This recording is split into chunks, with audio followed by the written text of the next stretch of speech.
اور اسی طرح قوم عاد کی طرف ان کے بھائی ہود کو بھیجا۔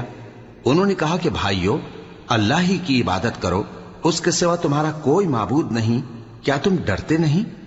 تو ان کی قوم کے سردار جو کافر تھے کہنے لگے کہ تم ہمیں احمق نظر آتے ہو اور ہم تمہیں جھوٹا خیال کرتے ہیں۔ فرمایا، اے میری قوم، مجھ میں حماقت کی کوئی بات نہیں ہے، بلکہ میں رب العالمین کا پیغمبر ہوں۔ میں تمہیں اللہ کے پیغام پہنچاتا ہوں اور تمہارا امانت دار خیر خواہ ہوں۔ اور کیا تم کو اس بات سے تعجب ہوا ہے کہ تم میں سے ایک شخص کے ذریعے تمہارے پروردگار کی طرف سے تمہارے پاس نصیحت آئی تاکہ وہ تمہیں ڈرائے؟ اور یاد تو کرو جب اس نے تم کو قوم نوح کے بعد جانشین بنایا اور تم کو پھیلاؤ زیادہ دیا۔ پس اللہ کی نعمتوں کو یاد کرو تاکہ کامیاب ہو جاؤ۔